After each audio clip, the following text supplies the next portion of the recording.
le 13 février. Biso Sani, Biso Yaka Mamoto Yiga, Biso Songana Zui de Gasso Kinshasa, en tant que le chef du groupe, comme quand on a maman bou, moi rep, moi papa, tu peux pespina salle en haut, tu sais la publicité, tu combien tu bannis maman rep, tu peux concert, Biso Osaka Moussaya Robeta musique. Chef, banan Bobesa, nos benemi ya Kofi Olomide, to waze kwa emo kwa tale li relation na. Biso tanto que le net ba salle to beta na poto miné na ba za mi ba spectacle. Toye Manambiso, moi, ça y est, Banzemona, et Biso Tora Banzemona, Toye, ma touché l'article 23, mais, ça la mine, tu as poto, tu bébé la succès de Sali, pour tout le monde en live. La matière est robine, ça moki, tout ça trop fort. Donc, depuis ton boto Mbonda, tu l'es le donc, tu bête à ramener, j'ai ma casse, n'est bien, aussi la clip Banzemona, on a mis 2 fois mètre, on a mis des pliques, et puis notre des BX, ça s'est featuring, on a quoi. Et puis en même temps, presque qu'il y a poto pour livre le petit moment de la sagesse, il y a une version anglaise. En même temps, c'est un livre à grammaire, assis sango. En même temps, on a une chanson, comme single.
Bienvenue dans Swaston TV, une émission présentée par la vente Swaston, la belle à la carte qui gagne, maman CC, la légitime du chef Karangay.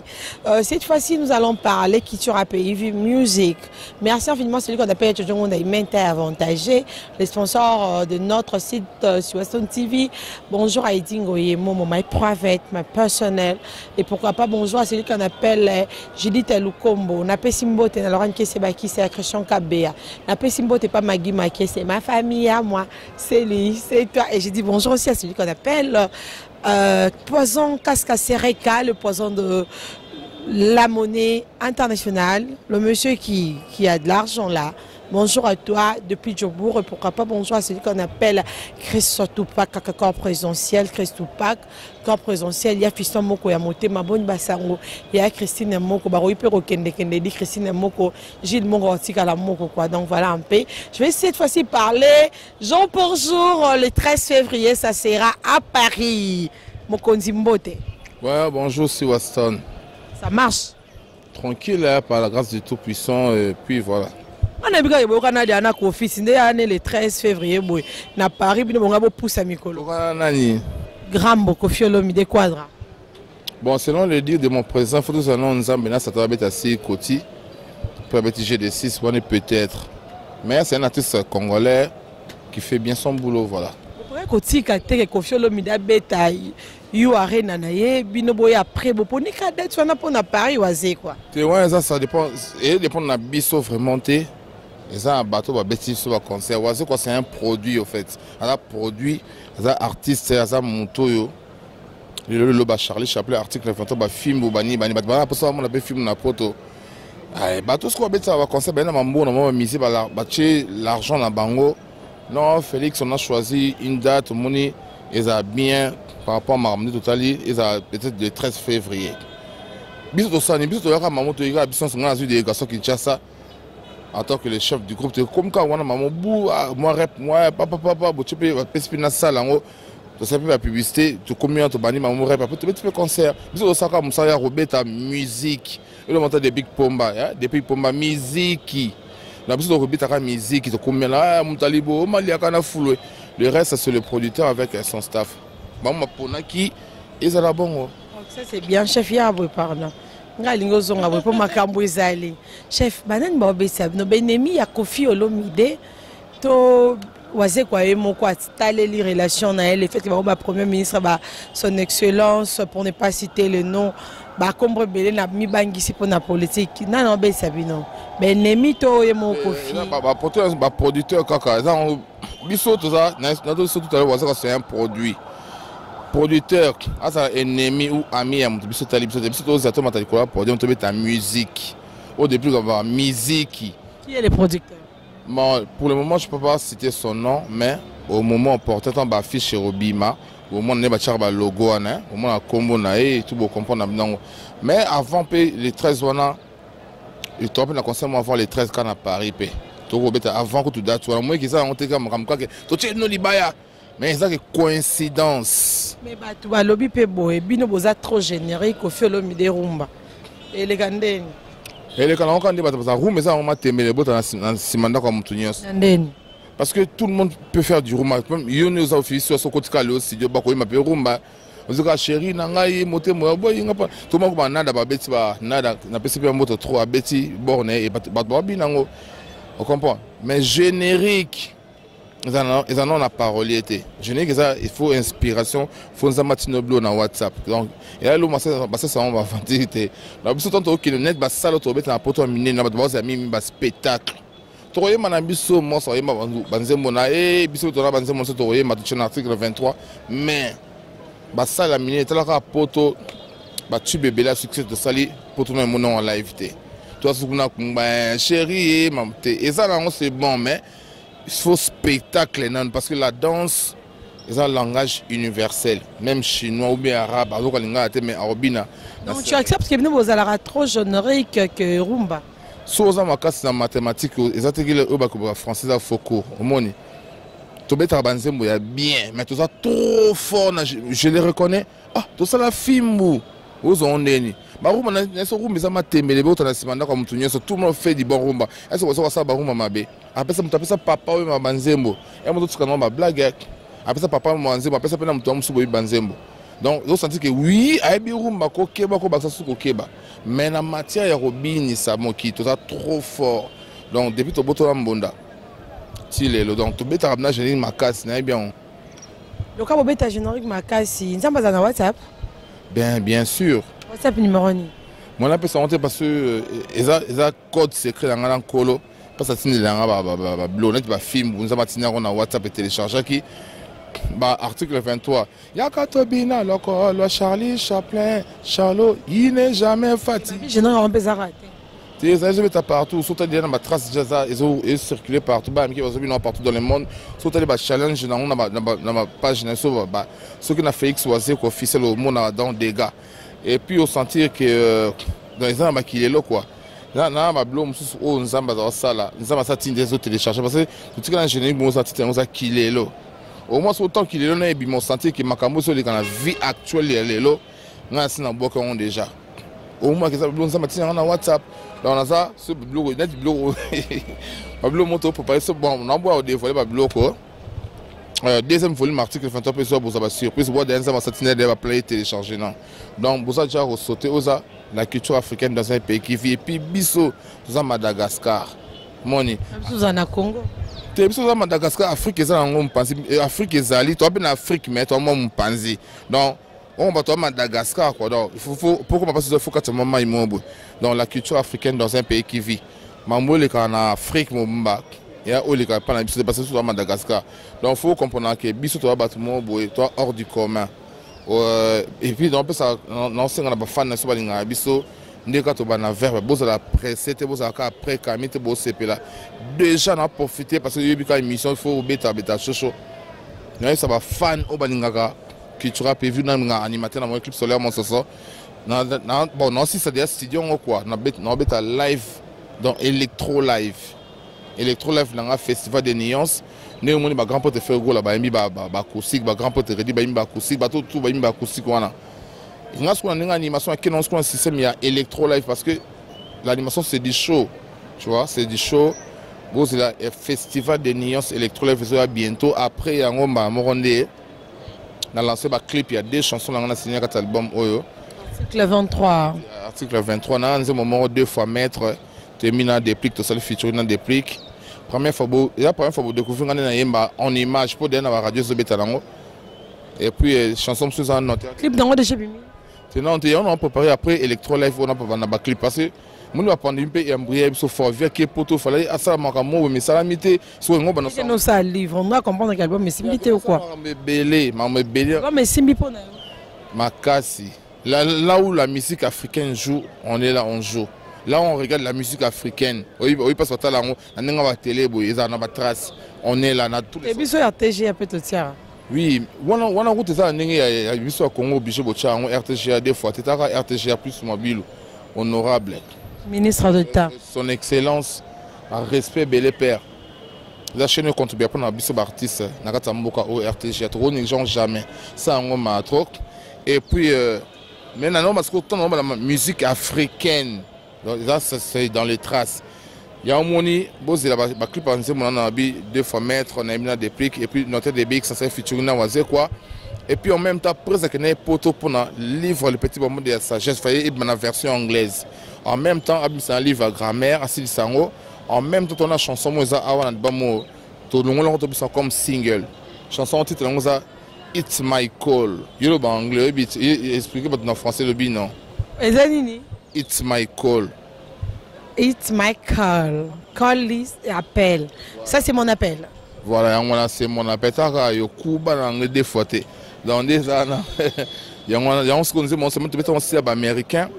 Vieux ce qu'on s'appelle clip dans le bima. Après on a ce qu'on a une clip avec chanson monsieur Zawa, merci papa, Diamantino, je peux Diamantino.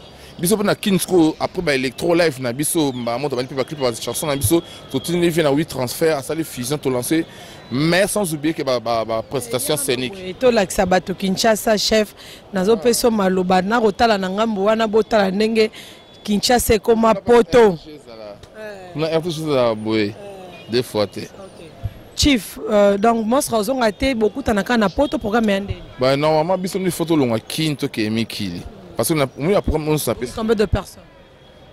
Que tu as payé mon maté. Toi qui es sonné sort au bête à concert. C'est quoi pour te peser l'eau discuter t'as même belé déjà. C'est ça que n'a pas plus de 15 fois. Il y en a combien de fois? On est belé. N'a que non pour toi il y a pas concert et il y a pas concert parce que ça était dans un studio.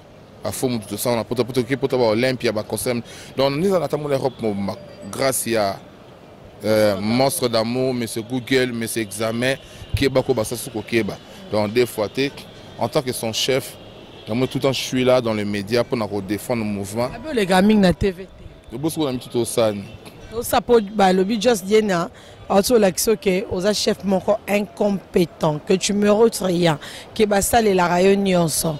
Que yo occupera TVT occupera défendre qui sera pays vité ceux qui tobi muto alinga waze kwa mingi just na beza ye que yo bon les ango omoni tango dans la Bible hein ils ont mutu mobo ils ont ba richesse na belé papa c'est comme ça semble manzambe ya solo ils croyaient non Dieu dans so appel ensemble kitoko. À la police il fait à salani il se fait à salani aïe na nzambe pardon limisanga ko pesa na molima mutu na tana soki vraiment andimé la kao moni il se fait que dia on a job job yumno biotara yo a dia na petit Pereira l'excellence ya comme Wasika danger a diaboliser kolo so kolo pas que un mètre vaccin ko tari pas maté a oui ka petongo il se fait na zuluba OK bon kena ko mekana na tana il se fait ça la job mais on se fait ça la tout mais je vais pas filer pas nzambe et un des mon sur des clips par rapport à question le bien réponse na peso ka wana mon et là c'est ni que il se fait nani Joyce boyo kana kate beba zonga na wazi ko stress ako wazuka homosexualité wazuka za muto mana mwasibo zonga ko zonga za tasu do tuzengana mo somba to kabwani to yo zonga oh tuzonga na ndeni tout baké bon réconciliation kasi et ça peut problème té chocaillosco même pas parce que départ bato basala biso haute trahison na culture PV parce que to bien haute trahison mutunyo sabi solo que non luka vi bino ba pas na no bazaka mieux té Mais qu'il n'a pas confié le midi. Je pense que pendant 2 ans, je pocheté ma trop maintenant que là. Donc non, mais non, donc oui, on m'a souvent que non Lukavi parce que biso vie ça a été dans culture pays vie. On a raison et mais bon, mi principe comme culture pays vie. Mais malobi vie ezala quitté.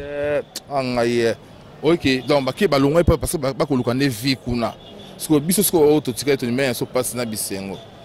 Moni l'autre zap, on a des. On va qu'on a liste à pote. Tableau.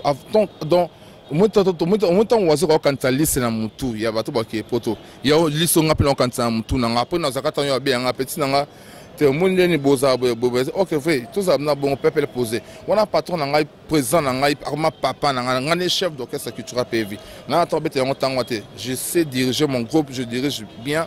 Bato ba kena batika beaucoup de départ na culture. Yo na bisa on bien bato. Mais belé.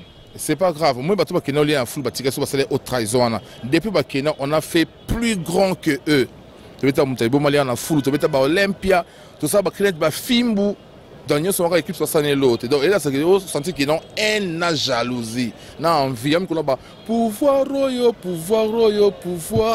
pouvoir, et Luka Makambwe, dans ma trop. Nganzambe. Parce que beaucoup de gens ne s'entendaient pas que ah moi c'est un jour comme appelle chef d'orchestre dans kumé là-bas. Quand gouvernement a senti que ba ministère tout ça à l'aise. Ce que c'est mi c'est la longuate. Bon junior oui. Bon il y a ba gouvernement. Bon gabana kenda wapi. Ba que non ba gabana ba que non ba écrire ba to que non lien à full. Junior oui il a on n'est pas nani pas Rambo. Tu l'as dit. Nani que kof comme né Rambo pe. Nani tu dois prendre ngai. Nani Junior lui-même il a préféré faire son chemin. Il a dit mais malongwate akenda potone pichu kongo akenda pour faire ça le featuring vrai mec ba mina prise et ça na culture PV News kongo dans concorde pichu concorde dans un mouvement to robeta les concerne la poto d'où tu mon compte dans un mouvement to robeta les concerne la poto Vicky Nazar dans la culture PV to robeta les concerne la poto même to tanga komo Jos Diena, c'est un garçon que moi j'apprécie beaucoup, je l'aime beaucoup. Mais après qu'il tira ses succès, il belé. Il chante bien, il danse bien. Après, car on n'a pas nos succès belé. Bon, on a été sur succès, on a été sur. Bon, à ça, ouais. Moi qui l'ai en Liban, mais le monde. Moi, je dois culture PV. Il y a bleu au sein de la culture PV. Donc, à ça, garçon, tout le monde, bon, on est en boulot, on est en boulot. Au moins, on est en boulot, le sourire avant de batailler le Fabregas. Ah! Je suis fier de ce petit. Il me rend fier en fait. Tout le monde dit ah, faut que ça fasse Nathalie. Ah, bien affilé. On s'appelle fier. On s'appelle fier. Il y a une bataille. On est mort Bill Clinton. Tout le monde psycho. Je sac mon qui est. Pour moi, boss na je sac. Mais babi yo bimi pro je sac à long. Je sais to boss na été. Asa mon c'est des pour dans ta culture. Puis ça sera. Fabrice pas qu'on fait na ba bien affilé na fier na moi na. Nebiso to ka ça juste na qui na bongo. Tant à longue place on bien enfin longue place c'est bon alors ça là beaucoup plus mieux bah succès n'est pas masse n'est pas fallu le babeta ba Bercy na ba mission na bango ba faire bon ça ba belle tu vois mais à ma grande surprise il veut maintenant réintégrer le groupe ton dimi na miso ton na promenade Jocelyn tu es notre frère déjà na sûr que na fan non mais dans le bakar qu'il nous faut soigner le langage. Soigne ton langage, yebani no ko lobela bato za kata culture pe vi obatika ko sa trahison te ba sa le bon le article 23.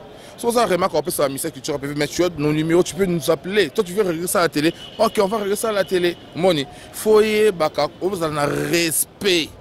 Respect ya bato. Ko ça batnet be bleu au mon botin, nga oza gouvernement la ngata zo ba ke ba mission culture pe vi nanga chef dans mon akati. Jamais on tira besoin bon ça ba mission so ba ça le so qui ne ba mi na kilelo. Et puis, nous avons des missions culturelles partout dans le monde, ça ne vous concerne pas. Ce besoin que tu as besoin, mais respect pour la tout de Tikala. Donc, encore une fois, même mon frère, comme moi, c'est un garçon qui a fait.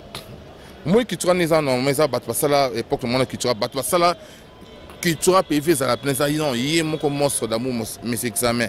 Il était dans la porte, on a pour ça, à salir banzembo na salir ba parole comment attirer ba biso so ba test mutu nyonso ya test na culture PV mutu monta ba teko nginde culture PV kosi mo somta yemo taka mo sa soni ngamo kuna sa na kota culture PV te monstre iso de bongo non na koti kitira pe ebo iso aboni ko papa parce que si ya sukali ningazana rendez-vous na gare centrale, suivez-nous avec le chef Philippe Fâché. Non comme ali ko maso signal nga bongo te na fâché te mais na lo baka parce que nzama ki bazoka sikasu tonga to suka bazoka esila sukali bon nzambe dit momo yonde tembezi nzamba ki la mon obso tout ça maloba vraiment mon frère ou mes frères de culture PV même je sais pas ça va bon temps mon quand culture PV mais bazo bunga ka monde mum ki ya mon emunga ataka mon cousin na recadrer bon parce que au la monstre la monte tant au fin culture PV au fin na monstre donc et puis tu comprends d'abord vaccin no bunga bo ça sans effet au nom de Jésus soza pour ça aux culture PV non papa la porte est grandement ouverte au bête on va conseiller na poto partout aux anayo mais non c'est encore minimum de respect pour na ba musicien au ba indisni ke ba bouya ba mikobi ba moyolo no danseur que na ba poto qui maté plus de 30 ans na culture PV. Il faut savoir respecter les gens et puis c'est voilà quoi. Merci beaucoup, rendez-vous dans Gare Centrale. Merci infiniment, Jojo Ngonda. Imen. Le maréchal Steve Mboui, na Equator Group, maréchal Steve Mboui. Merci pour la soirée champagne et puis Jojo Ngonda Imen, Jean-Claude Chibondo. C'est l'anglais Dingo et Momo Mbote.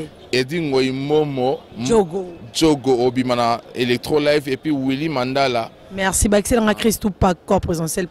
Chris Tupac, Obimana, Bani, donc on est ensemble. Merci beaucoup, Miziki. Donc rendez-vous dans Gare Centrale. Je vous aime. Merci infiniment. C'est ce qu'on appelle Pédic Pereira, le professionnel excellence.